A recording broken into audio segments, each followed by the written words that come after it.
The opening statements are 2 minutes, and we're going to begin with Wendy Gould. Thank you very much, and first of all, thank you to the Hollywood Chamber of Commerce for sponsoring tonight, and thank you for all of you being here tonight.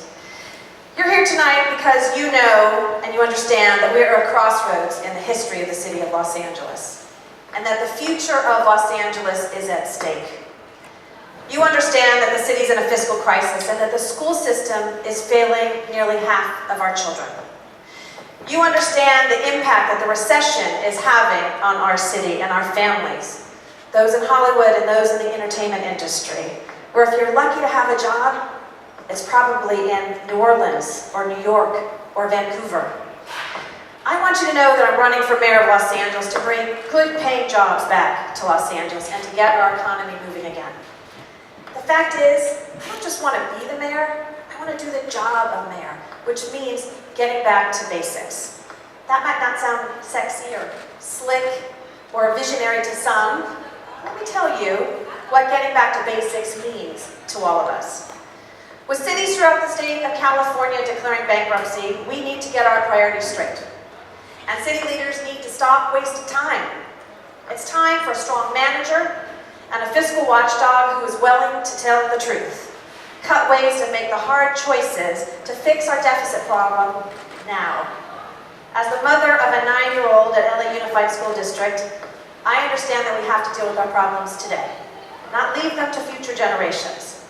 I've expressed my vision for the city of Los Angeles every day that I served as the city controller, imploring the council and mayor to get our fiscal house in order, stop wasteful spending, and stop chasing jobs out of the city of Los Angeles, so that we can pay for cops, safe streets, and safe sidewalks, to make sure that we have synchronized traffic lights, and expanded after-school programs to keep our kids safe, so they can realize their hopes and dreams in the great city of Angels, a city where I was born, raised, and been proud to serve.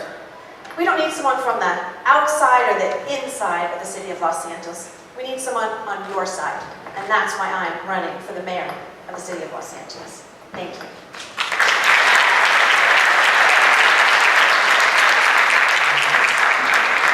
And our next opening statement will be by Kevin James. Thank you, and thank you to the Hollywood Chamber, all of you for coming tonight. You know, I'm 49 years old. I moved here 25 years ago. I've been a lawyer in this town for that entire time. I was a federal prosecutor here in Los Angeles. I have nonprofit experience. I was the chairman of AIDS Project Los Angeles, just a few blocks up the road. I had the privilege of covering the city of Los Angeles as a radio host on KABC and KRLA. You know, just 6 days ago, Eric Garcetti gave a speech at Los Angeles City College, and he said, "City Hall is broken." I'm running this campaign against the former city council president, against the former city council president pro tem, and against the city controller. The three of them, ladies and gentlemen, they are City Hall. City Hall is broken, and they broke it. Now it is going to take all of us together to put Los Angeles back together. Join me in making Los Angeles business friendly. Join me in bringing jobs back. Together, we can bring Hollywood home. I will make Los Angeles a business-friendly city again. I will budget the city of Los Angeles with a long-term solution, not those short-term one-off gimmicks that we've had. I will spend infrastructure money on infrastructure projects instead of spending that money to cover the fact that the city is on the verge of bankruptcy. I will use the power of the mayoral podium to effect education reform for the LAUSD. I will expose and end the culture of corruption in Los Angeles from the inside. I will reform the city council so that it becomes a community city council again, not just for the special interests. I will present transportation projects that are well planned, that are smartly thought out. Ladies and gentlemen, join me on March 5th, 2013. Let's bring Los Angeles back. We can do this together. Thank you all.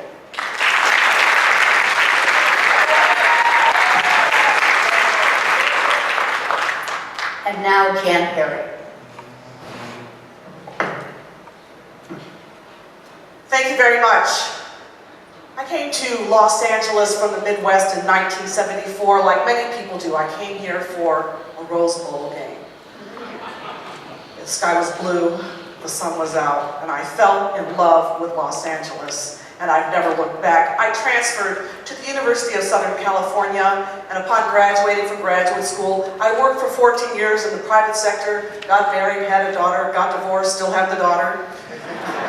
But I had a great fortune to be able to work with community people, with development people, with business interests, and building a better city. Now, I've been in downtown Los Angeles, and I've been in South Los Angeles. A lot of you don't know I used to work in the 13th Council District many years ago. But the last decade, it's been a transformative decade. It started off with a big bang, and so we hit a tough spot, but I was able to preside over the creation of 90,000 new jobs, thousands of units of housing for people living at all income levels. I have done significant work to address the issue of homelessness and brought $70 million of investment into the city of Los Angeles. Now today's kind of exciting because we have new information about the stadium, so we can talk about that later. But what I want to say to you is this: I'm running for mayor not to gain higher office. I'm running to be the best mayor of Los Angeles. That is the only job that I am seeking. I'm running to make sure that parents have choices on how their children are to be educated, that people have choices as to where they live and how they live, and that they actually have a way to get there and to get them out of their cars. The next mayor has to make some very, very tough decisions about getting our fiscal house in order, and I want to be that person for you. Thank you very much.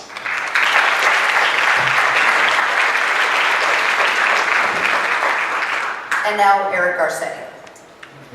Thank you, Tracy, and thank you to you and your mom, Judy, who used to be my agent when I was a child actor. I didn't get any work, so you didn't see me at all, but she was my agent. And I want to thank the Hollywood Chamber of Commerce for hosting this. It's an extraordinary chamber, and I've said this in every single audience. It's the finest regional chamber we have. Please give them a round of applause. Thank you. Ladies and gentlemen, this election can be a turning point for Los Angeles. And I'm running for mayor to get this city working again. And I mean that in both senses. To get people jobs and put them back to work, but also to make City Hall work for everybody. Just as we've done here in Hollywood, a turnaround story that we couldn't have imagined 10 or 15 years ago. You see, because of the people of Hollywood, the businesses, you, so many of us who have gathered here before, by listening to one another, bringing together our faith community and our schools, by building parks and bringing jobs here, we showed what is possible for this amazing city in the heart of the city. And if it's possible here in Hollywood, well, for over 4 decades, we were always on the brink of a comeback, but it never came. We can show what this city can do too, here from Hollywood. We have safer streets, we have cleaner streets, new parks, new schools, new jobs generated by businesses both big and small. And it started with you, it started with those quiet conversations that we had about a business problem that you had. A police officer saying, we don't have enough support from our city government. It's time that we had a city council that stood up for our police officers. For folks who got out there and said, why does an empty lot have to stay that way? For 10 years I've watched it. And now we have actually flowers and plants blooming, in community gardens, in farmers markets, in the places that give us a good quality of life back. But this is a serious moment, and we're going to have to be tough. I'm going to ask each general manager in the city to reapply for their jobs, because we have to get to business and make this city work again. As mayor, I'm going to do that for all of you, not just Hollywood, but the entire city of Los Angeles. Thank you so much.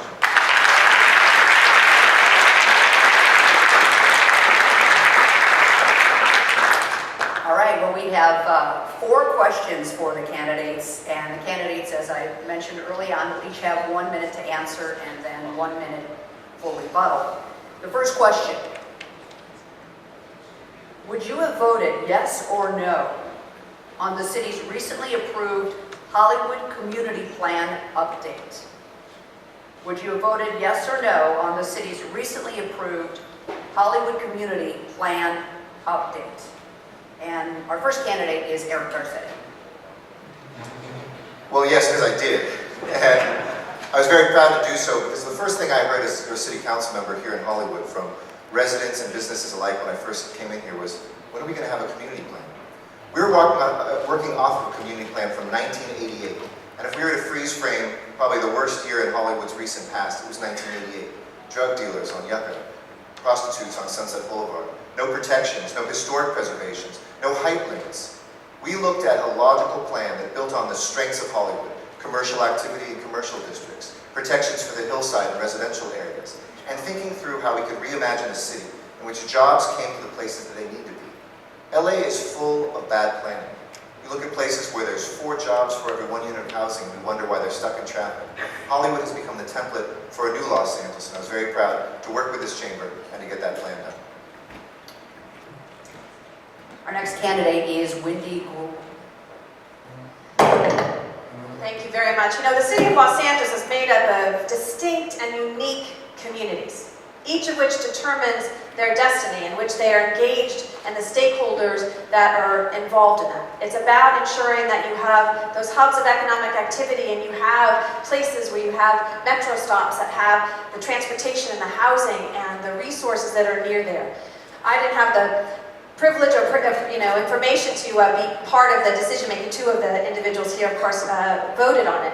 I do believe that community plans and the updates and the importance of doing that for every community, the stakeholders' involvement is critically important, and to be able to build a new future for the city of Los Angeles. But it means not only adopting a plan, but what it means is enforcing a plan and enforcing some of the issues that I know are so important to community members here, which is whether it is signage or whether the most recent one are some of the tour buses that are coming here selling and doing it on the streets of the city of here in Los Angeles and of course in Hollywood.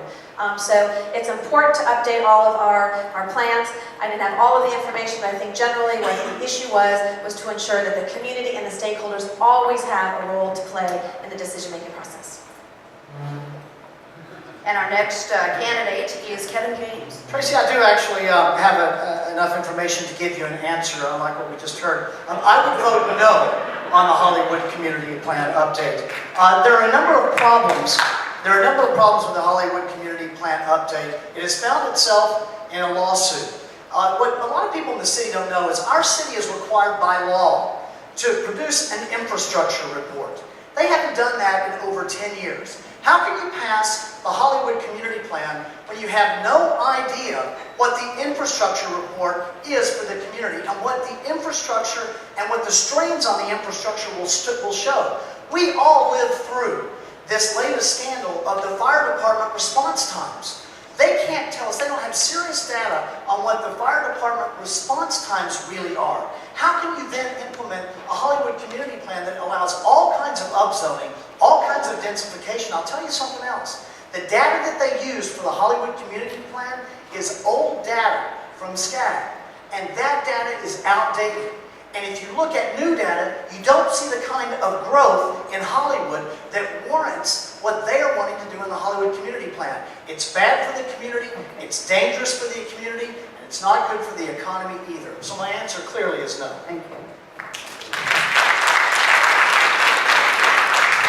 And now we'll hear from Jan Perry.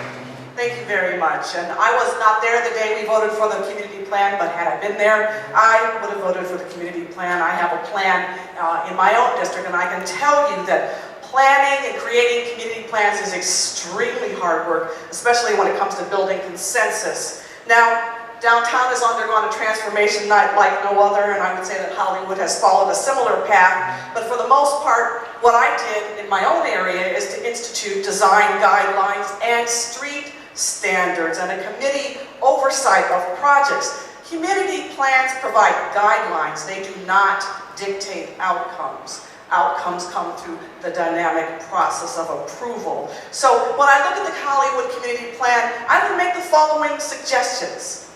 Height, scale, and transition controls can be put in place. A community plan amendment, perhaps. Design controls, design standards that fit the nature and the style and the quality of life here in Hollywood, with careful consideration for how we move people through the community. Okay, thank you very much.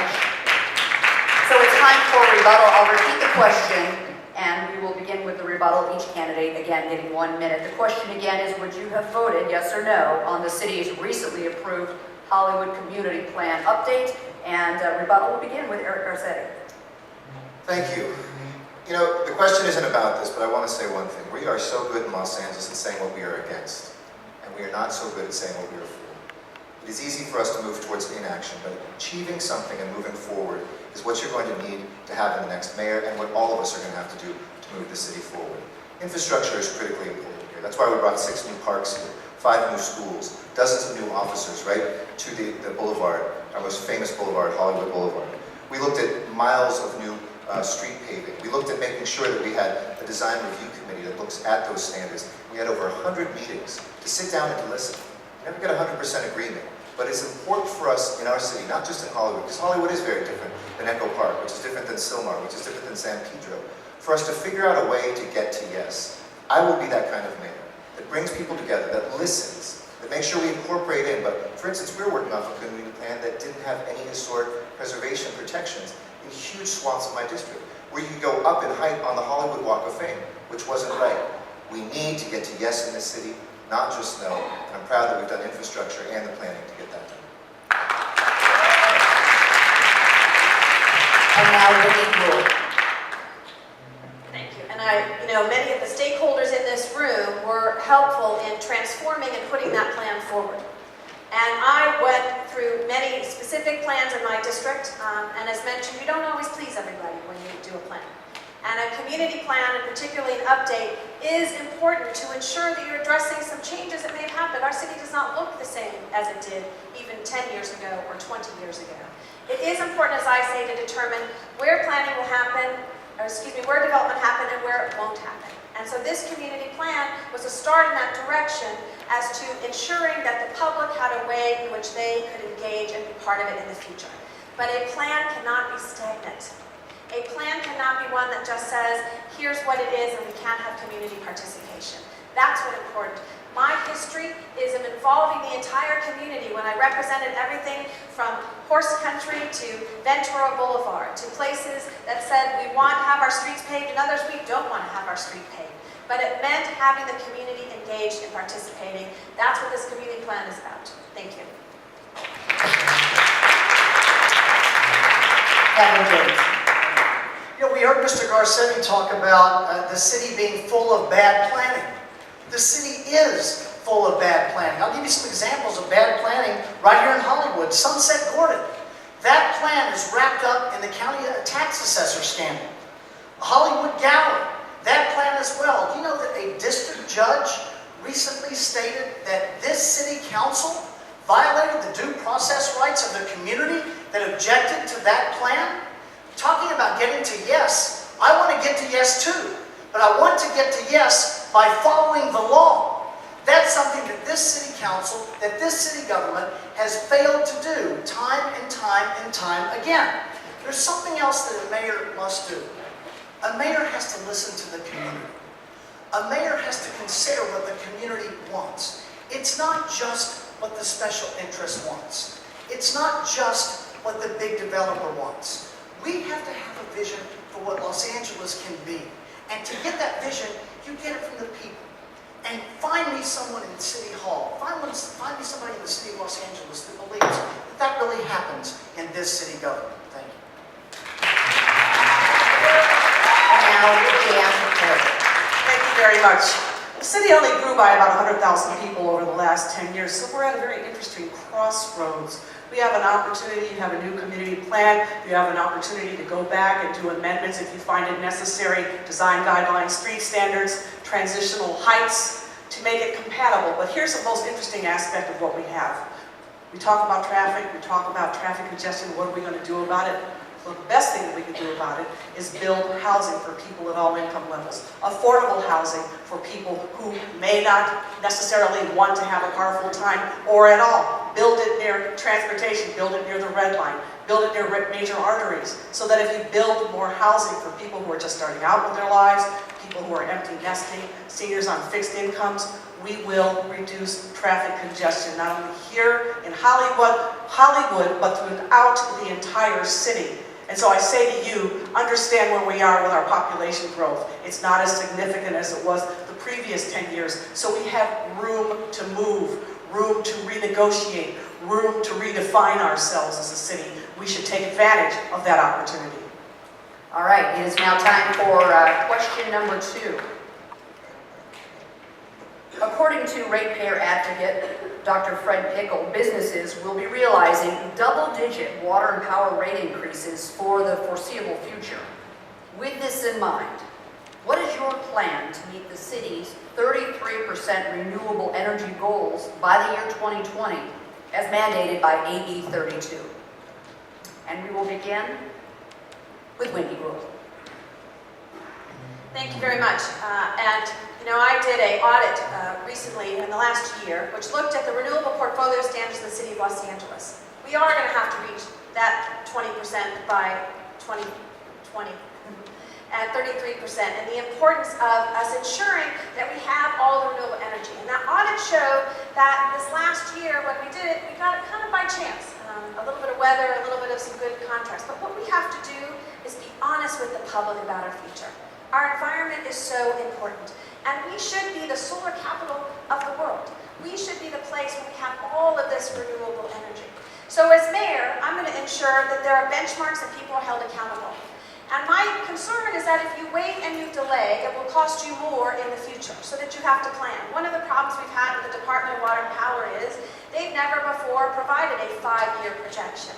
I sat with the general manager the other day, and he indicated this was the first time they really went public with that. We need the DWP to be honest with the people, and we need to ensure that we are the most environmental friendly city, and as mayor, I will lead that effort.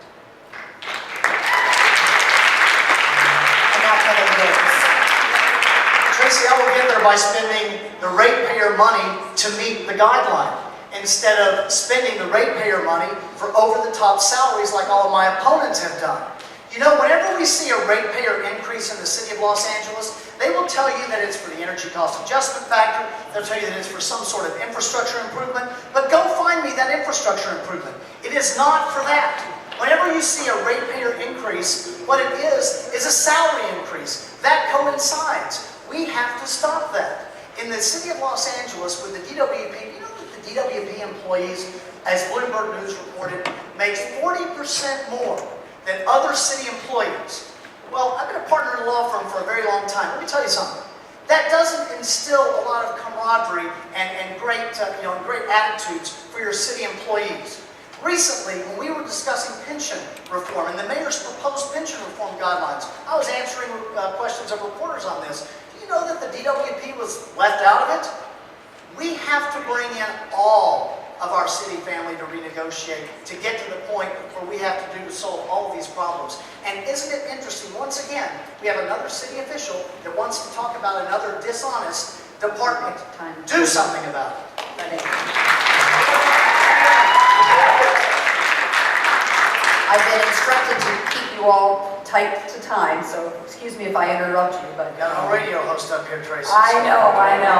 Bring it on. All right. Jan Perry's next. Thanks a lot. I think we all know the Department of Water and Power has an extensive plan to help us meet the AB 32 requirements, and we also know to get there is going to be very difficult. I think the real issue is as much as possible to support our ratepayers from skyrocketing rate hikes over the next 5 years. We cannot expect our ratepayers to bear the full burden as we transition to renewable energy. Now, I'm going to say something to you that's probably going to surprise you, because I was on the council in 2007, and we made a decision that, in hindsight, if we could go back and roll the clock back, I would love to be able to do that. You know, times were good at that point, and then the next year they weren't so good. And we were locked in on a contract that if we could go back and have a do-over, or a mulligan, if you will, it would be great to be able to do that, because the department continues to have to deal with high labor costs. The ratepayer advocate, our own ratepayer advocate, noted that their salaries were 26% higher than other local utilities.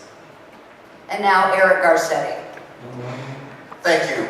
We have to make sure we hit that mandate. I'm very proud to have fought for that when very few people did. It was in 2001 when we were looking at the Mojave Power Plant, which was a coal-based, dirty, polluting, not in our neighborhood, but somebody else's coal plant that was cheap energy now, very expensive in the long term. We started with 1 vote, we got to 2, and for the first time we got in a majority and 8 votes that divested from that. And then we put that money into the largest municipally owned wind farm in America, Pine Tree Wind Farm. And we went from there looking at solar energy. I'm very proud to have authored to help get through our feed-in tariff, which allows us now to put on our rooftops here the most abundant of all of the energy sources that we have, our sunshine. And we have to make sure that we increase what the mayor has put out by tenfold, so that all the property owners who have buildings that right now are vacant with nothing on top become in-basin, clean energy factories for all of us. And guess what else we have to do? Conservation. Because even as rates go up, what we care about is our bill. And if we have a department that is focused on conservation, which is a cheaper way to get lower bills, we can make sure that not only we have that, but that we have lower bills and that we get jobs here in the basin, good green jobs. Thank you.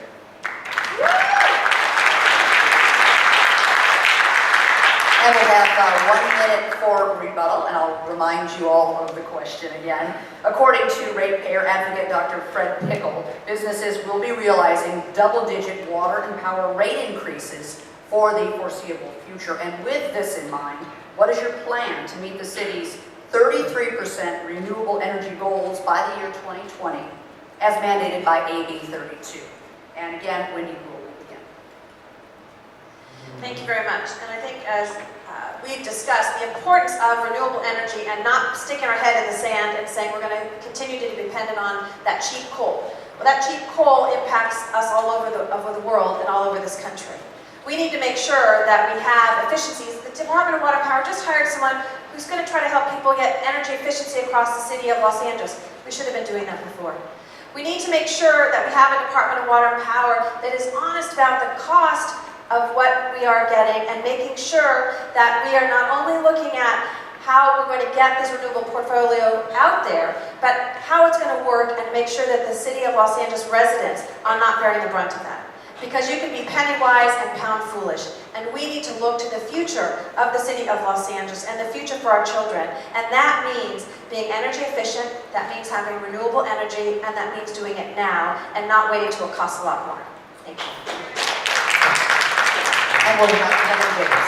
So let me tell you a little bit about the ratepayer advocate. I thought that we had 15 ratepayer advocates and we had elected them. It's the Los Angeles City Council. That was their job.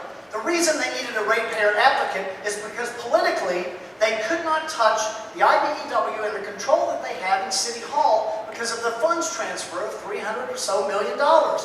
Then IBEW has a lot of influence in City Hall. So they wanted this guardian, this ability to use this political process to convince Angelenos that we really should be raising your rates through the roof.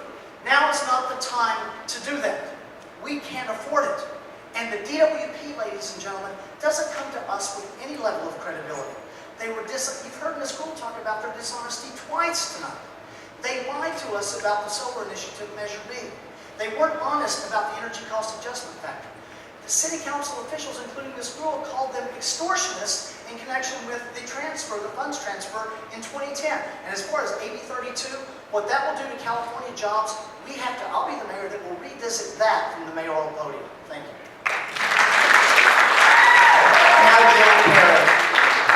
Thank you very much. And just for the record, my phone number is not on speed dial with Brian D'Arcy. He doesn't even like me. So let's just put that aside right now and just put it right out there. Obviously, I think it all boils down to this: pension costs and healthcare contributions. It doesn't matter which department it is. We have to break apart these numbers, these rate increases, and demonstrate to the ratepayers that we are doing everything that we possibly can to give them the best deal possible. That means that we have to continue to rely on our workforce now and in the future to give more, to help more, so that we can sustain a system that won't go belly up. Now, this DWP audit shows that if we continue to lose our industrial and our manufacturing base that is now reduced from 30% to 10% here in the city, it will be a disaster for our city. These are jobs being lost in communities that desperately need those jobs. One way to bring them back is to rein in our utility costs and give the ratepayers the best advantage possible, and to do that with a long-term view towards renewable energy. And Eric Garcetti. I'm proud to have fought for the values of this city in terms of the environment, sustainability, jobs, and good health. We need to make tough decisions, and we need to lay out what those plans are. We need to see a tenfold increase of our support of solar. Right here in the basin with a feed-in tariff. In Germany, the last quarter, Germany, with all of its foggier and darker weather, less sunshine, did more in the last quarter than California has done, period. We need to make sure that we have doubling of our wind power. We need to make sure that we're producing our trash and converting that into energy as we can do right now in our landfills. And we have to make sure that we have conservation. And I'm very proud to have authored not only the Ratepayer Advocate, the creation of that, because I don't know if any of us have PhDs that look at energy and know that understanding, but if none of us do, I'm sure glad there's somebody on our side who does have that knowledge, who will look at that and give us an honest shake to make sure we know when there's a proposed rate increase, whether it's honest or not. And I also authored making sure that DWP has to release its budget ahead of time, not 2 days before it's already a done deal. And now we finally have people on our side with a ratepayer advocate and honest budgets to make sure that when we go green, because we must go green, that we produce those jobs, increase our health, and make this a truly sustainable city. We are now up to question number 3. This is the halfway point of our debate. Everyone doing all right out there?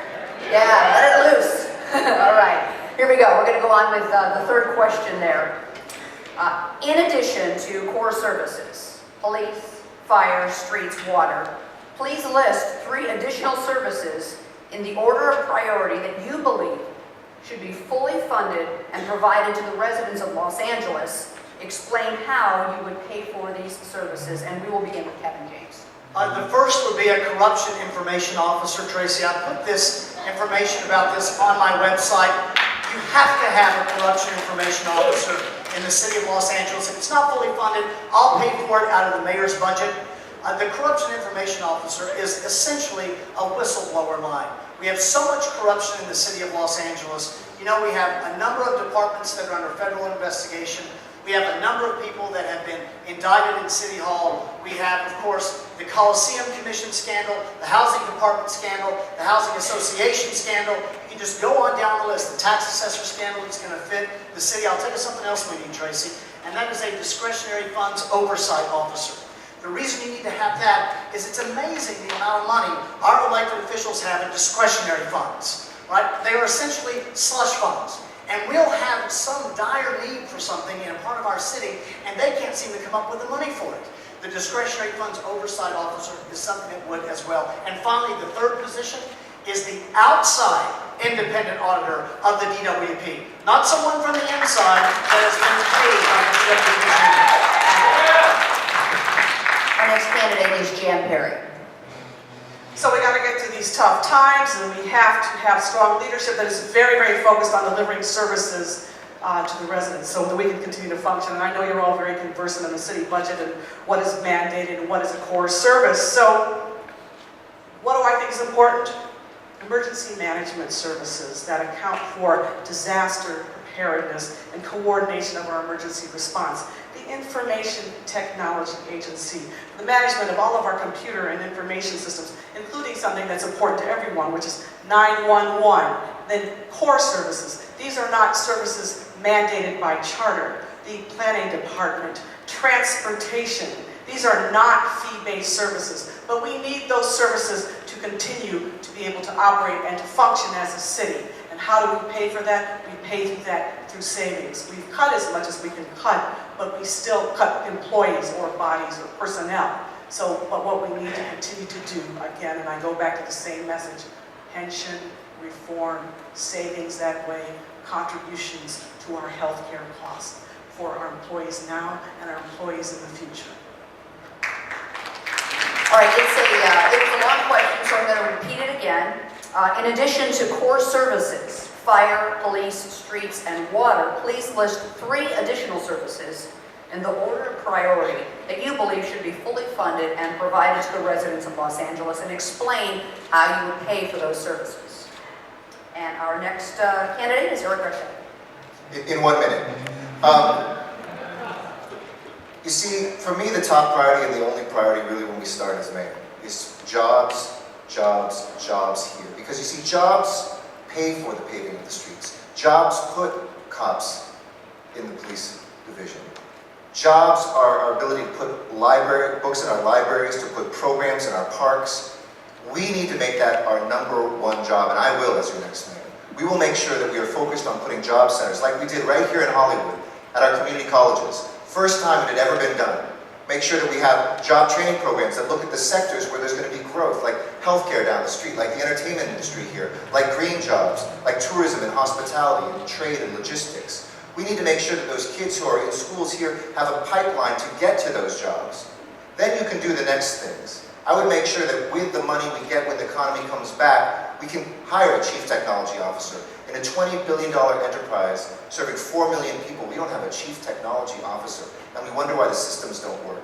We brought technology right here. You can find your parking space as we speak on Hollywood Boulevard, real time. You can give us a pothole or a piece of graffiti using the Garcetti 311 app and send it to us, and 2 days later we can text you when that is done.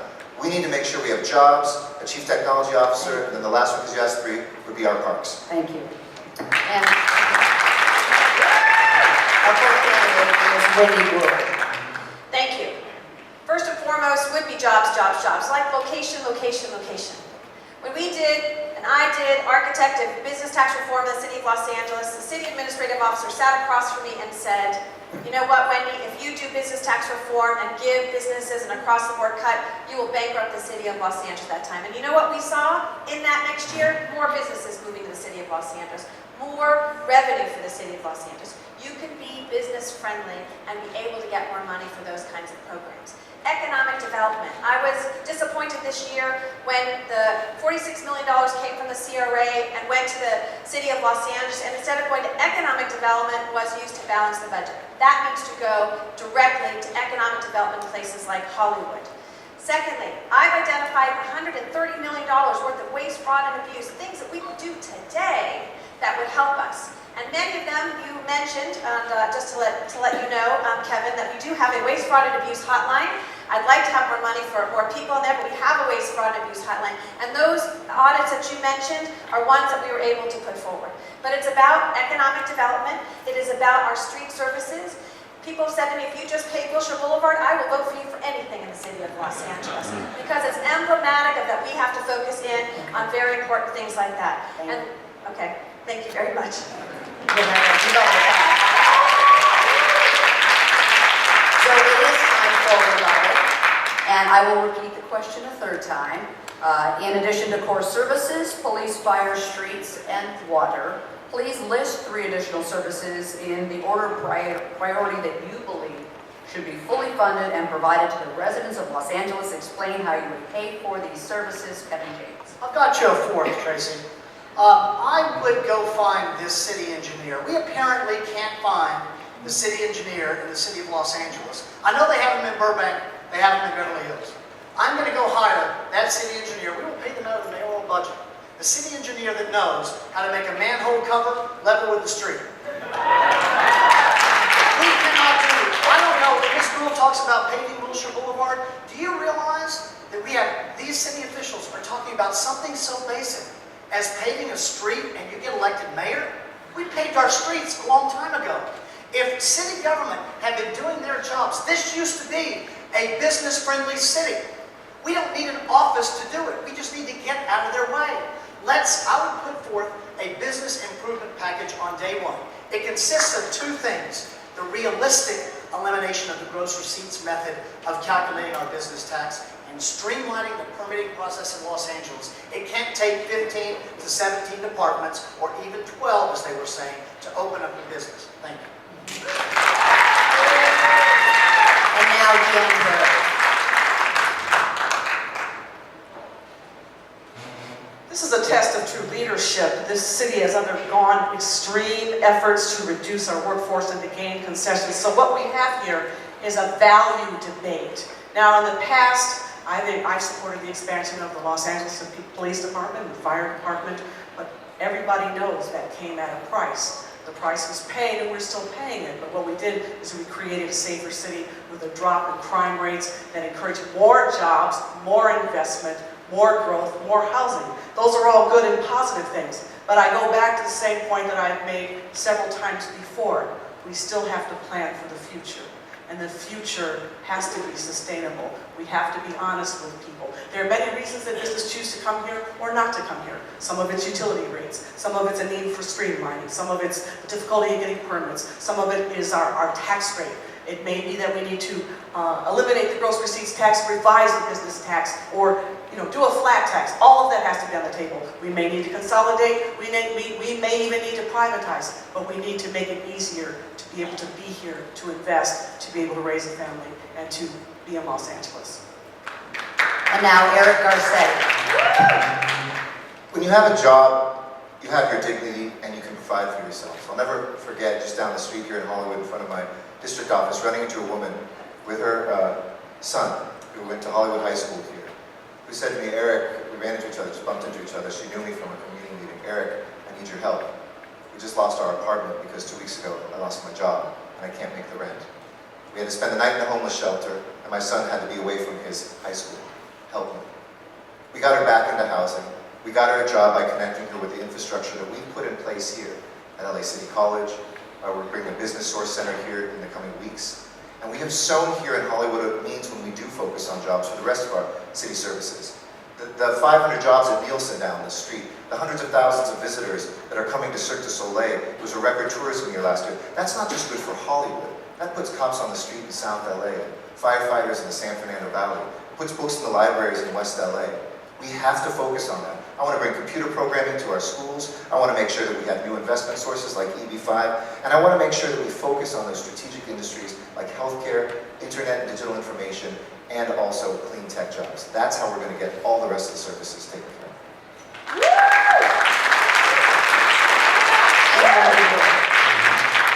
Thank you. I just want to follow up on a few things on the issue of jobs. Today, on the governor's desk is a bill that would help include to continue the tax incentives that are provided for entertainment jobs. You read in the paper yesterday, $3 billion worth of income in the state of California has gone because people are going to other states and other cities. We don't have runaway production, we have runaway production. We need to keep those jobs here. That's what this city is known for. That's what Hollywood is known for. So we have to do everything we can to be business friendly. And my reputation and what I've done as a small business owner over the many years and growing up in a small business really, I think, gives me a unique perspective of public and private experience. I didn't get to my third before, so I'm going to mention transportation. Transportation. It is what businesses today say may stop them from coming to Los Angeles. From professors I've met at UCLA who said, I've decided not to stay anymore because of traffic. We need to have a seamless transportation system. We need a transportation department that has a vision about where they're going to go forward. We need a transportation department that deals with the issue of parking and that deals with the issue of getting traffic moving. That's what's going to make Los Angeles safer and a better city and more business friendly, is having that transportation system that works in the city of Los Angeles. Thank you.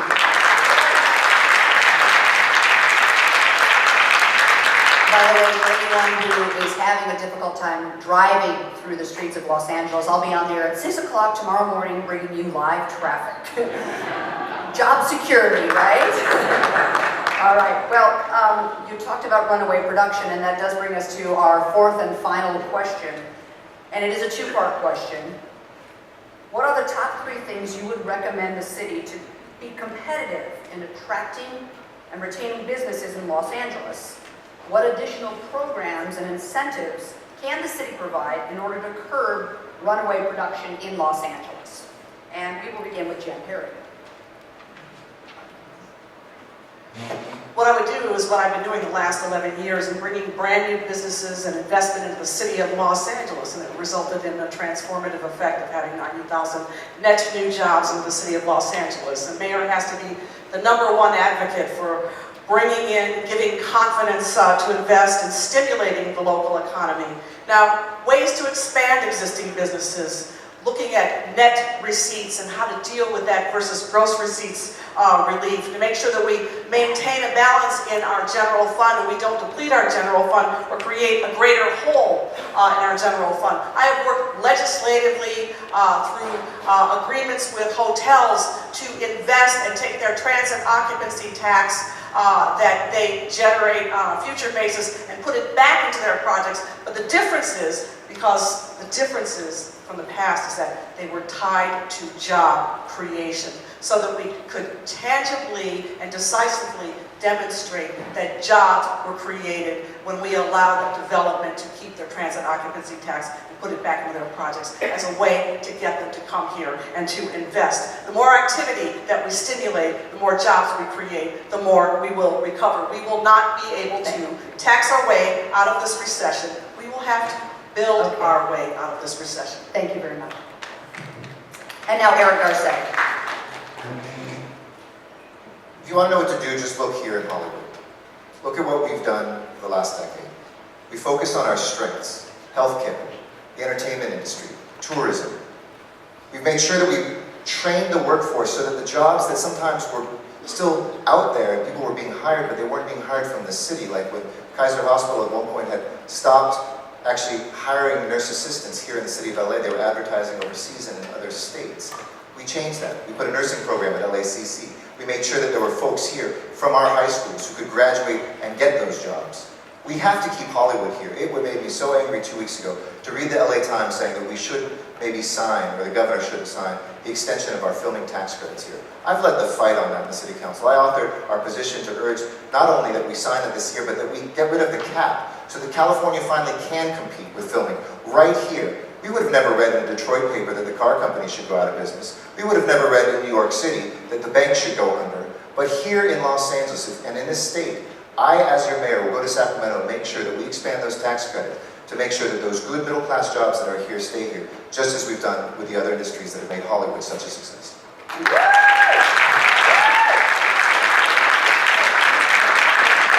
I'll read the question again. What are the top 3 things you would recommend the city do to be competitive in attracting and retaining businesses in Los Angeles? What additional programs, incentives can the city provide in order to curb runaway production in Los Angeles and now Windy Grove? Thank you. I'm proud, as I mentioned, I've served on the California Film Commission for over 10 years. They were the institution that pushed forward to ensure that we had a tax incentive to compete with some of these other states and cities. And so I'm going to ask you something to do today. You have some homework. Write a letter, send an email to the governor, say sign that particular legislation that's sitting on his desk. It needs to go farther than what it is. When I talked to people, and last week when I announced and said I wanted to encourage people to sign, the governor to sign that, I got emails from people all over the city of Los Angeles who said, my family's had to go away to another state, and my kids haven't seen their parent for 6 months, whatever it may be. We need to keep that production here. And I was proud when we architected business tax reform that we actually looked at the creative exemption. We looked at ways in which we could encourage the entertainment companies to be here. When I sit in the room with these production executives and heads of studios, they say to me, we'd like to be here. We don't even have, it doesn't have to be equal to those other states, but we want to know that you want us here. We want to know that you're advocating for us. And that's why I've said I'm going to be the job czar for the city of Los Angeles. Because it's not only about entertainment jobs, it's about our infrastructure in the future of our ports of Los Angeles and our airport. It's about infrastructure for our transportation systems, and it's making sure that we train our workers for the future, and that includes our entertainment jobs. Thank you. And now Kevin James. Ladies and gentlemen, who has been in office for the last 10 years when we have seen the exit of an entire industry? You are looking at them except for me. They have been at the forefront of the outsourcing of the entertainment industry.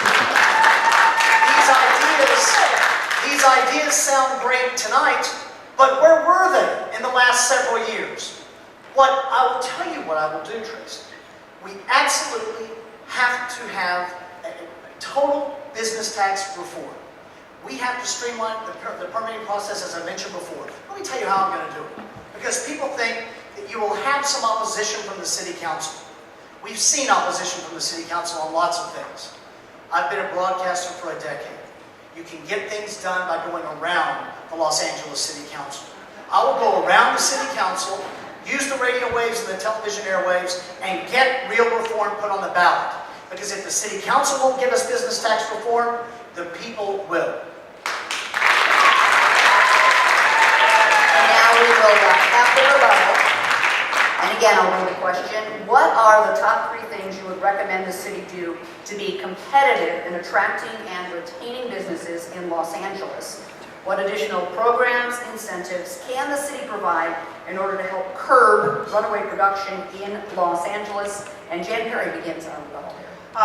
In terms of curbing runaway production in Los Angeles, that is a state issue. We need to work with the governor and the state legislature and be far more aggressive in asking the governor to extend tax credits to keep production here. We had a fairly decent time keeping videos and commercials here, but we lost feature film production. So that's what we need to focus on. We can do a better job of streamlining our permitting process, because when businesses want to start or open or even maintain, we need to save them time. Saving them time is saving them money. We can save them time by allowing them to go through a process that has a one-stop shop. Now for me, I developed a development group downtown for restaurants and bars because we had such enormous growth in downtown Los Angeles. We didn't want to scare anybody away. We wanted to come in as quickly as possible, and it worked. You can go down 7th Street, you can go down Figueroa, you can see the results of those actions.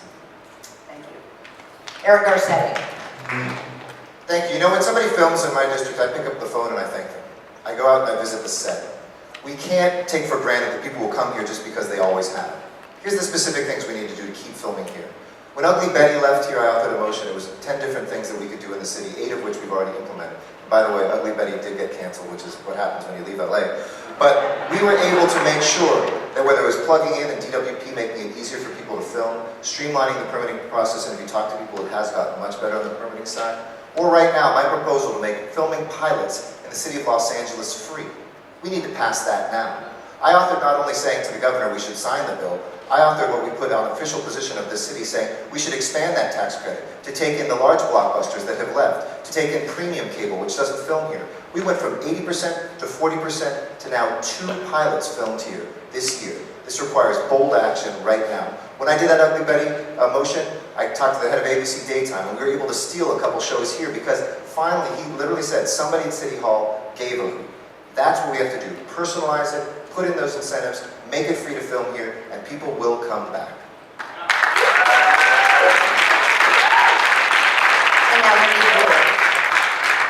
The one person up here who's worked at a studio where they made decisions about where they're going to film, and talked to the studio heads and production agencies as I sat in a room with them. And they said to me, you know, we get every week, maybe once a month, we get a call from a mayor or a governor in another state or the city encouraging us to come to their city. And they're going to meet us at the airport and show us the places that they want to be. When we look at the future of where we're going to have entertainment jobs here in Los Angeles, it is about those tax incentives. When you talk to them and they say, New York is offering X and Atlanta and New Orleans, and before we could tell them, well, we have trained workforce here, we have the facilities here, so it's going to be cheaper here. It is about the bottom line. I'm serving on the California Film Commission where we have advocated for 10 years, and that really is the tipping point. But it's not just about the next 18 months. And the suggestion I gave to the state legislators that I talked to, and many of which were trying to push it forward, Felipe Fuentes has been pushing the assembly to get it even further, is just like any other business, and as a business owner I understand this, you need certainty. You don't need to know that it's just in 18 months. You need to know that it's going to be available in 2 years.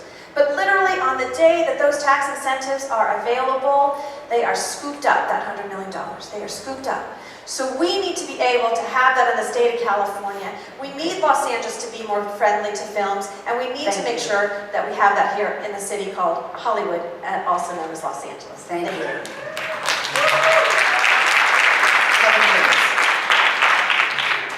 My rebuttal on this, Tracy. All of my fellow candidates up here, you've heard them talk a lot about tax incentives and being friendly to these private businesses. The 3 of you might be well advised to run that by the unions that support your campaigns, because I'm not sure when they hear what you're proposing that they're going to be entirely copacetic with that, number 1. Number 2, Eric, if you called LegalZoom, I would love to know about it. LegalZoom was the Hollywood District's largest employer. 550 employees in Hollywood. A sponsor of my radio show, a major sponsor of my radio show. But they left the city. All right, the city council would not cooperate with LegalZoom to make them an internet-based business. Instead, they wanted to characterize them as a service business, which pays the highest gross receipts tax. What did LegalZoom do? All right, they took their headquarters to Glendale and their call center to Dallas. And now they've got the Texas bug. What do you think is going to happen to their headquarters? Thank you. Well, everyone will get a chance to respond to everything. We have closing arguments now. Closing statements. This is not court. Closing statements. And I'm not the judge, although I feel like it up here. And we're going to begin. These are 2 minutes, by the way, and we will begin with Eric Garcetti. Thank you, Tracy. You had the hardest job up here, and I want to thank all my fellow candidates as well. It's an honor to be on the stage with you, and thank all of you for doing something that Americans don't do much anymore, which is to care about politics, to care about the city, and to care about our future. Thanks again for putting this important discussion together. And, you can make an informed decision based on what you hear up here. But, ladies and gentlemen, I stand here before you tonight as a candidate for mayor, and I'm proud of what we have done here in Hollywood. Not too long ago, our most famous neighborhood was infamous for the drugs, for the prostitutes, the empty storefronts that we had here. We were embarrassed to take visitors here, and I remember being a young man coming here. My grandfather was a barber, but after he passed away, I went to where my other grandfather got his haircut on Highland, Junelli Square. Sometimes my dad would take me across the street to Hamptons for one of the best burgers on the face of the earth, but there wasn't a lot more there. But you believed in Hollywood, and I always believed in Hollywood. And that same belief in this city can turn this city around just as we turn Hollywood around. Major corridors like Hollywood Boulevard, Sunset, and Cahuenga are now full of life. Whether it's a small alleyway that we've transformed or a grand park that we are imagining atop a freeway, we can do it here in Hollywood. You see, Hollywood is both a place and a metaphor.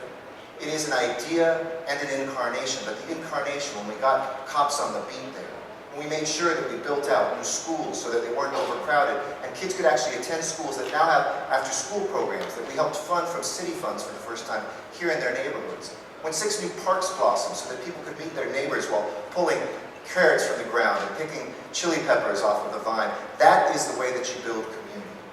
We need to see Los Angeles as that beautiful collection of villages in this amazing city. We can do that by building on what we have done here in Hollywood.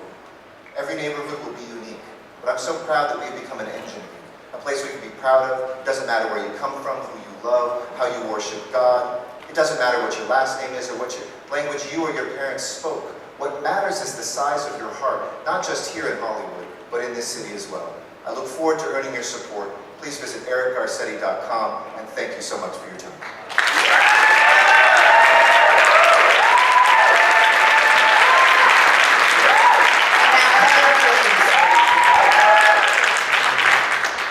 Thank you all for your attention tonight. We've had the opportunity to hear and to touch on some of the issues that are important to Los Angeles. We've actually heard some good ideas from the stage tonight, from my opponents, but ladies and gentlemen, as well as myself. Ladies and gentlemen, everyone in here knows that Los Angeles is in a time of crisis.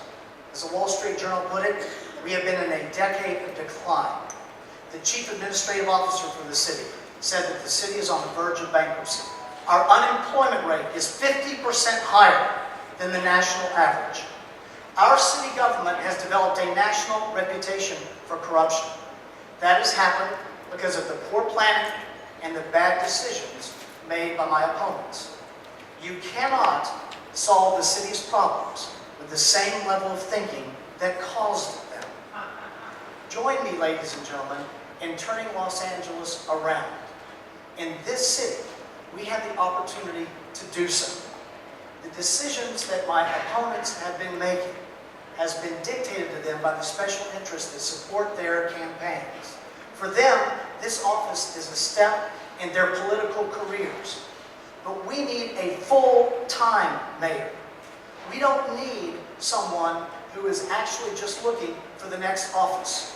In a city with the level of corruption that we have, imagine the message that is sent to our entire city family on the way we're going to do business when the city elects a former federal prosecutor to move into the mayor's office. We have real opportunity here. I have real solutions. They're available on my website at kevinjamesformayor.com. And by the way, the media says that I don't have the same financial backing as my opponents.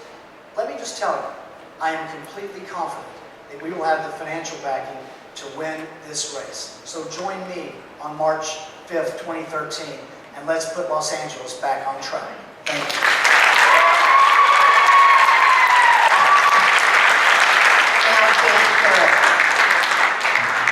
Okay, Kevin James, I want you to go to janperry.com because I think you need to learn more about me.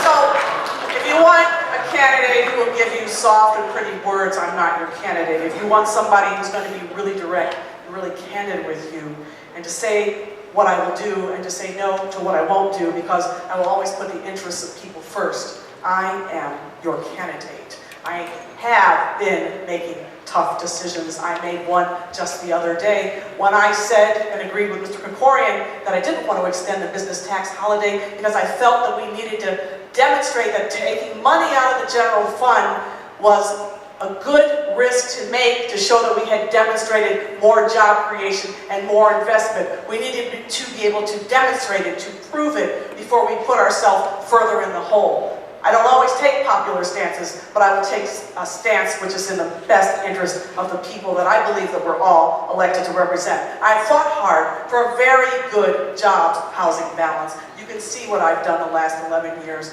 My portfolio is strong and vigorous, and people are still coming to downtown Los Angeles at all income levels. People are getting out of their cars because we have the confluence of 50 different bus lines, the blue line, the extent of the blue line, the exposition line, which will eventually connect our city from the east side to the west side. So even if the folks here in this room don't want to get out of their cars, our children and our grandchildren may want to get out of their cars and take public transportation.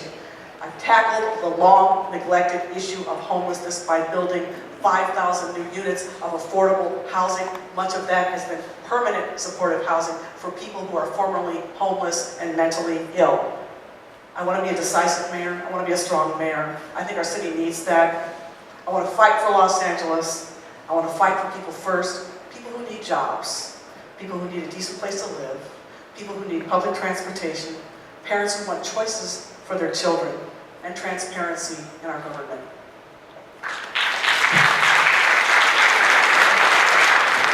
And our final closing statement tonight is by Wendy Gould. Thank you very much, and thank you again to the Chamber and to the candidates that are up here tonight. It's been an interesting and I think informative evening about where the future of this city is going to go. Hollywood has a special place in my heart. My father went to Hollywood High School and grew up on Fuller Avenue. This is a place where hopes and dreams could happen. And I know as a city controller that I've had the unique experience of delving into some of the biggest challenges that our city faces. I peered into the deepest and darkest corners of our departments, and what I have found sometimes is embarrassing. At a time when we are laying off workers, cutting services and quality of life services to our neighborhoods, eliminating programs, cutting hours at our parks, closing libraries, I've uncovered $130 million in waste, fraud, and abuse. Many of these audits that I have put forward are common sense solutions to save the city money.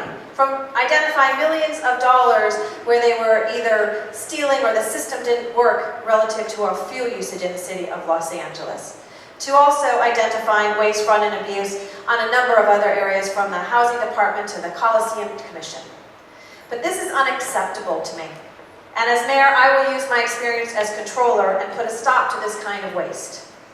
Look, the reality is that the city of Los Angeles has wasted money on bloated bureaucracies, excessive perks, pension spiking, and double dipping. I have taken my audits and recommended those findings and solutions and handed them to city leaders and had a blueprint to restore the confidence in City Hall by seeking some fundamental change. And oftentimes what I hear is silence. And silence is unacceptable.